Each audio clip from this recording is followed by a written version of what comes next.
Springtime and the warmer months inspire me to play with fresh flavors, and I have some very exciting, fun new recipes to share with you for this warmer time of year.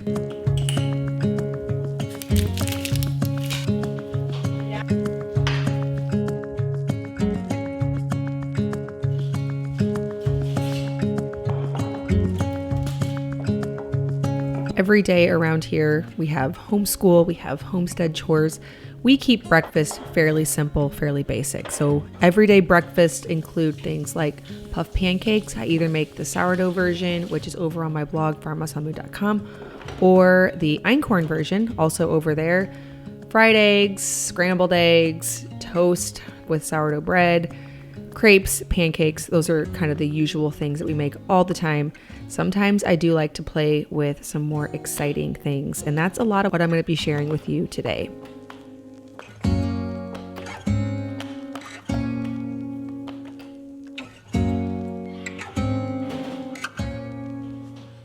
I cook from scratch and do a lot of fermenting between water kefir, milk kefir, sauerkraut, sourdough. There's always things bubbly and active on my counter in order to maintain energy levels, to sustain all that it takes to run this household and cook for my family of 10. During especially demanding seasons like nursing my 10-month-old, I like to incorporate Ritual, which happens to be the sponsor of today's video, in order to cover all of my bases. The postnatal vitamin by Ritual is formulated with all of the demands of breastfeeding and postpartum in mind. They include vitamins A, C, D3, and zinc to help support immune function, choline, omega-3, DHA from microalgae, and methylated vitamin B12 help support brain health.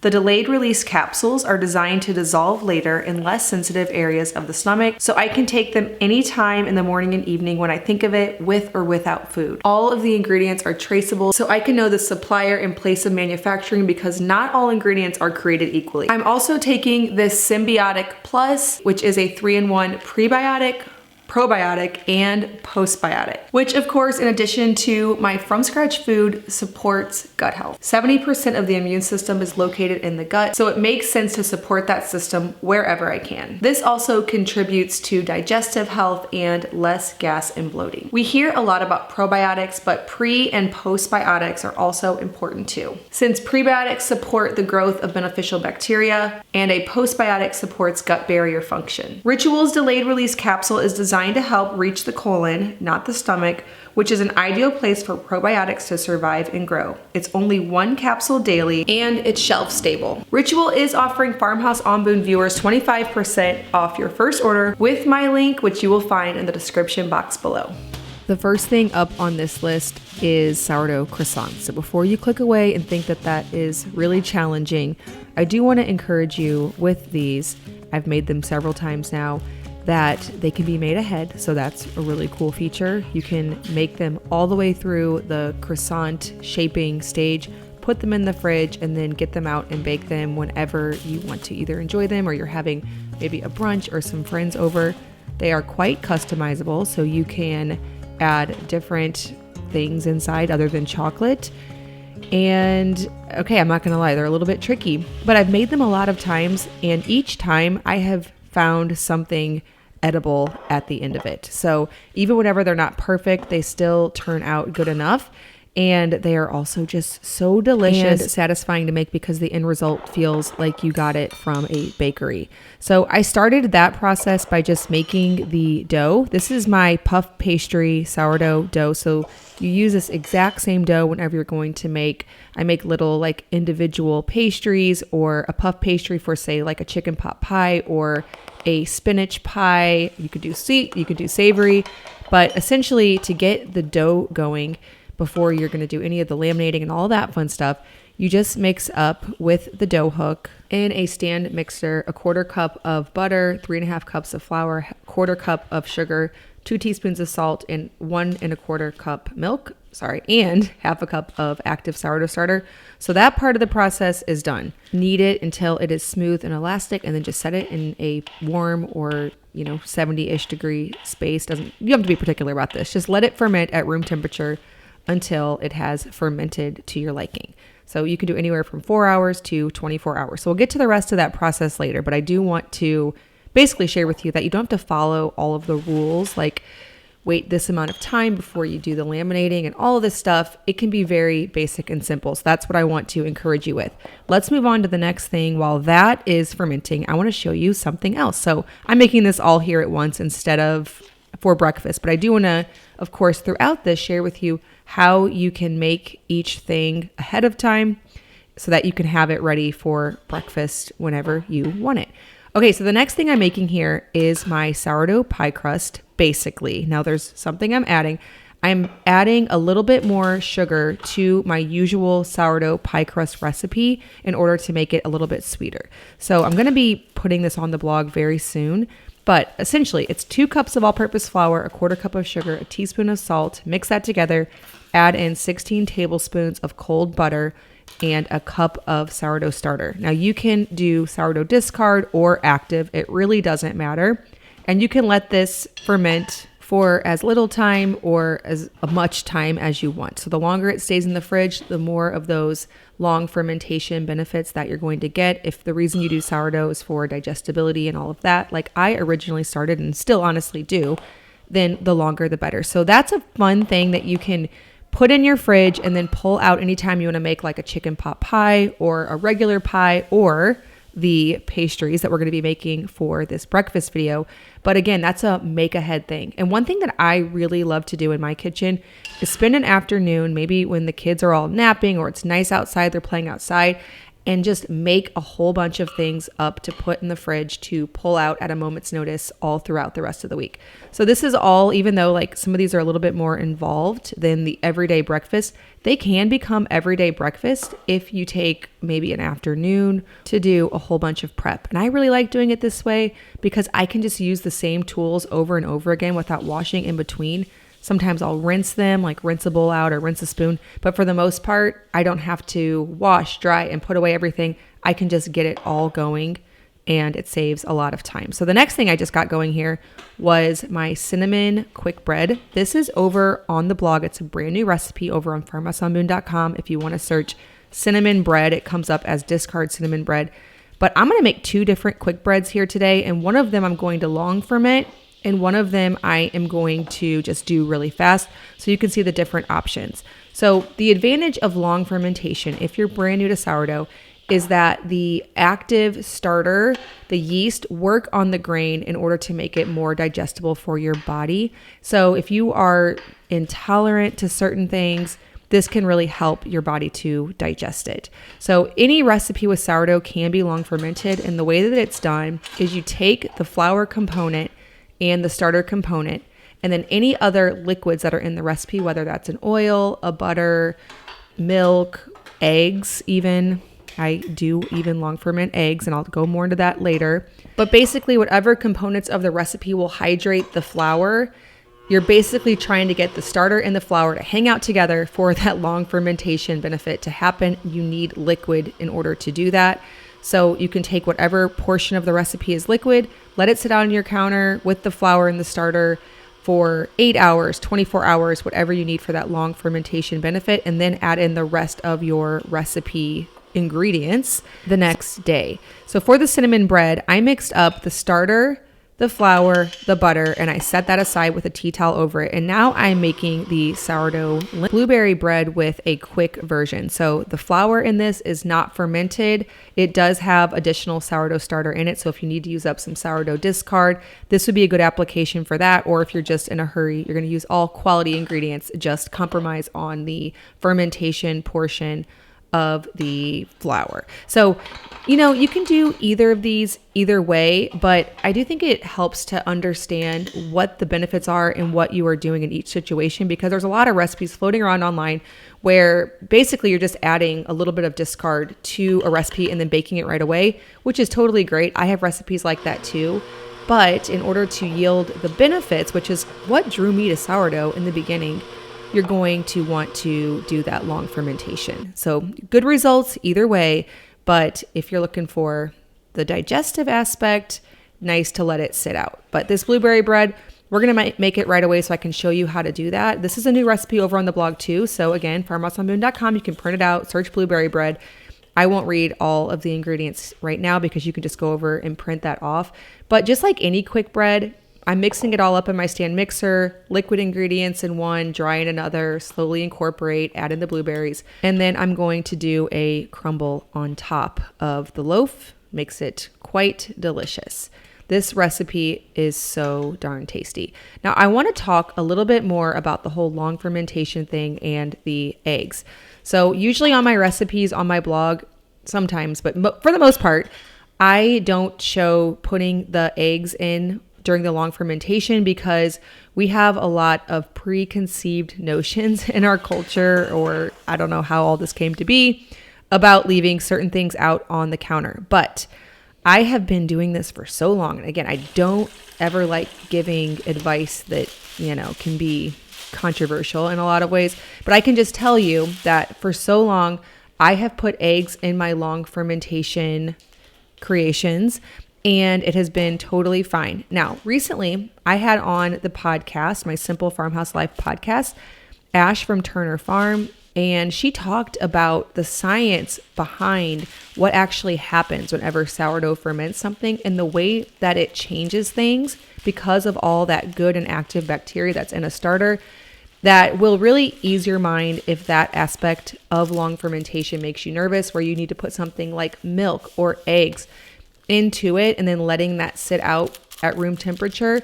She really goes into the science behind why that's okay. So if you want to go find that episode, you can go search Simple Farmhouse Life podcast here on YouTube, search Turner Farm, or just search Simple Farmhouse Life podcast Turner Farm, and you can listen to that episode. Now you can long ferment it without the eggs, but it's very crumbly, very difficult to incorporate because a lot of the liquid in the recipe does come from the eggs. So on this breakfast video, I'm also going to share with you how I do it with eggs so that you can just see the difference in both the final result and in the dough throughout the fermentation process.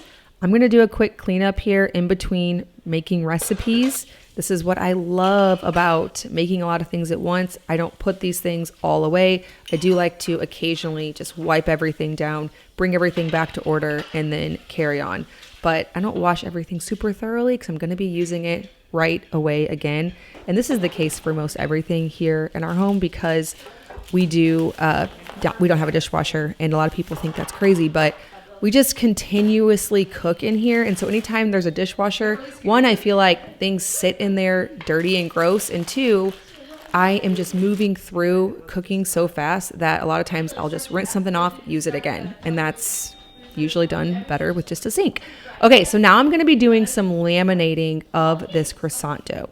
Essentially what I did before was I let it ferment at room temperature.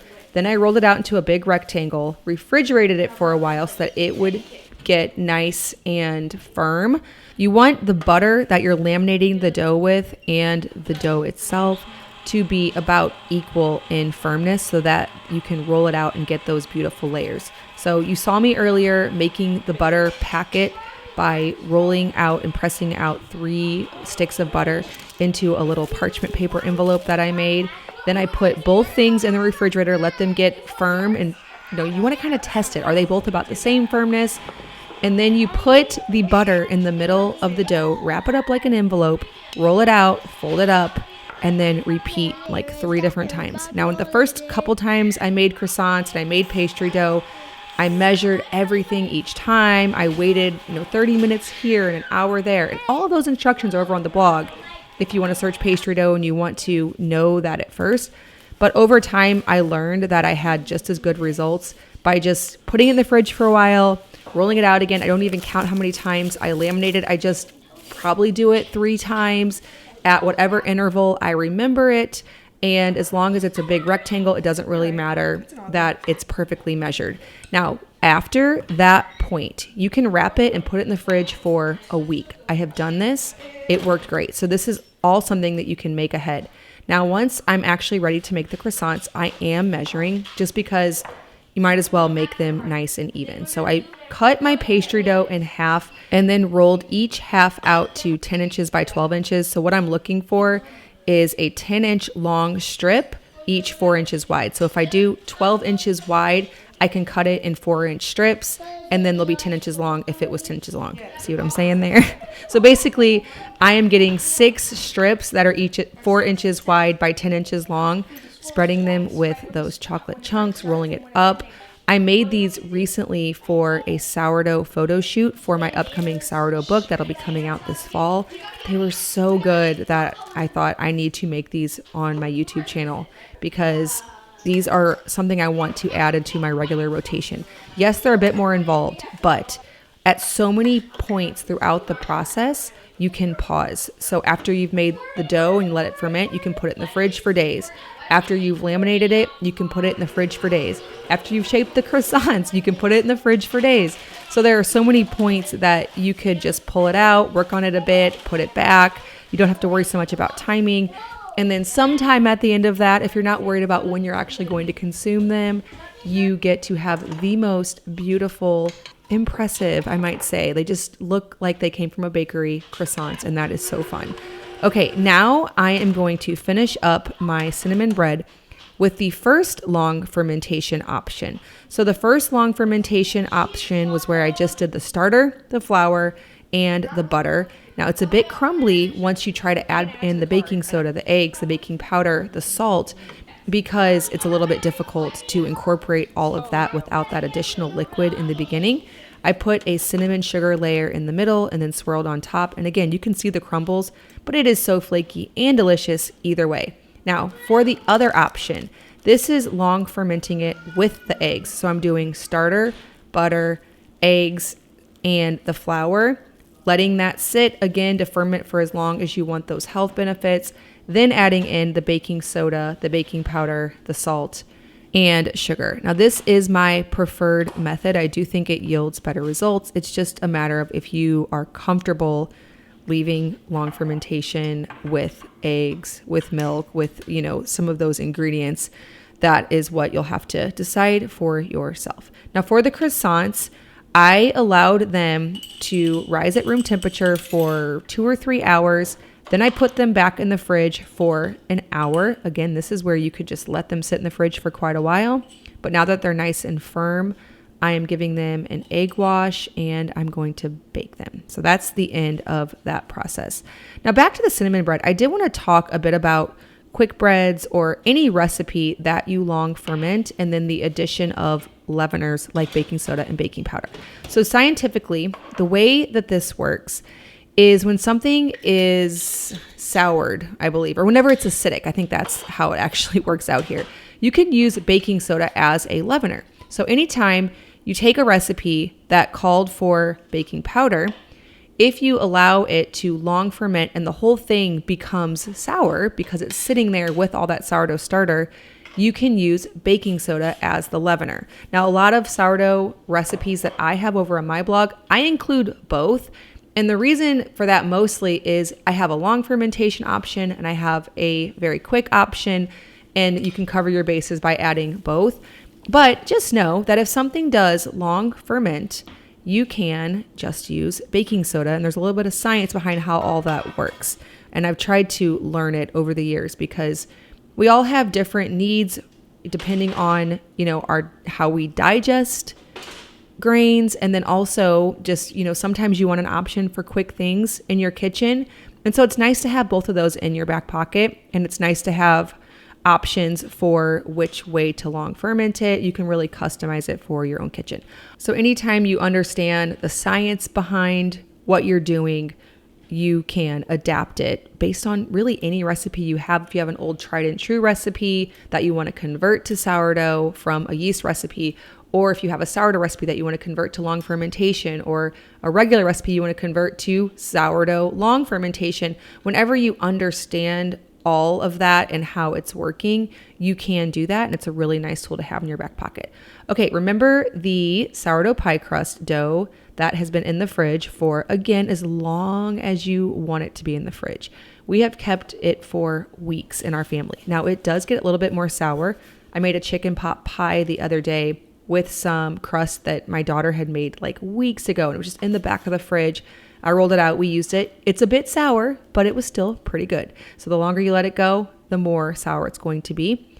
I am rolling this out into rectangles to make sourdough Pop-Tarts. And these taste so much like Pop-Tarts. I can't even believe it. I didn't realize that they would taste like Pop-Tarts. I figured it would just have that, most homemade things taste a little bit different than the store-bought counterparts, but these honestly taste just like Pop-Tarts. This will yield 8 Pop-Tarts.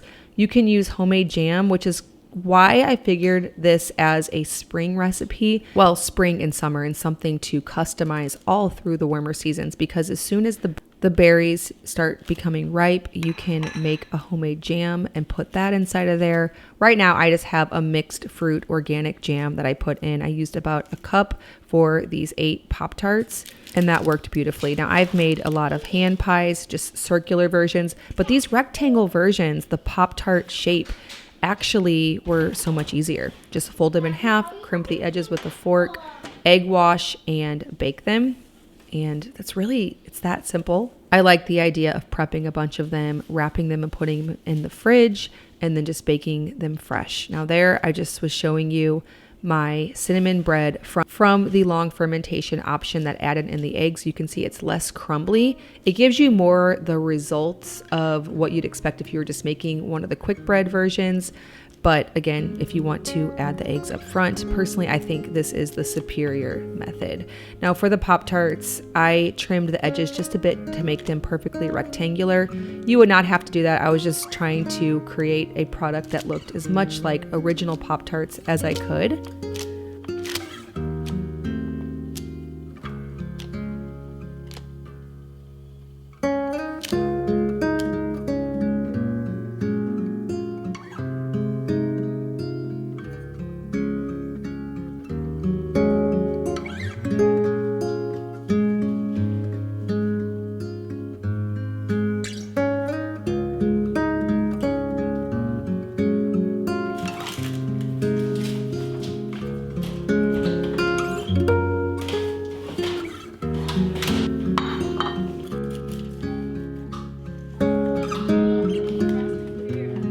Now for all of these breakfast options, I look at these as additions to breakfast, because for us, I love a sweet component to breakfast, but also a lot of protein. So Pop-Tarts with fried eggs or a big glass of raw milk would be delicious. A lot of times we'll do breakfast for dinner, and we'll do eggs, sausage, and then something sweet like waffles, pancakes. We'll add these homemade Pop-Tarts to that repertoire. My kids were very pleased with them.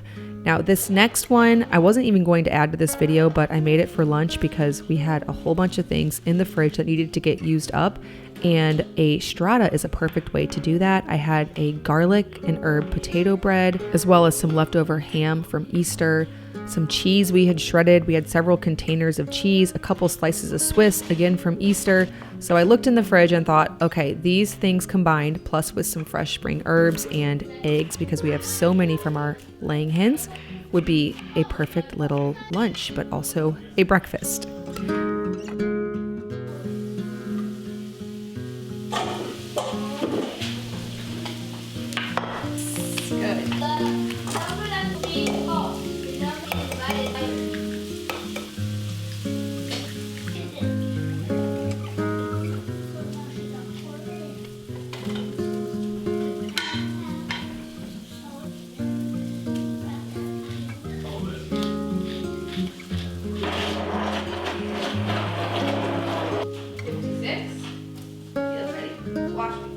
If you open those curtains, you'll get even lighter. Oh. I want to help you. But look at this. Look, it's not extremely yucky. I'm hard. I see like that one. Joke. I do want to remind you that I will leave all printable links in the description box below if you want to go get copies of these recipes to keep in your kitchen for springtime. As always, thank you so much for stopping by our farmhouse.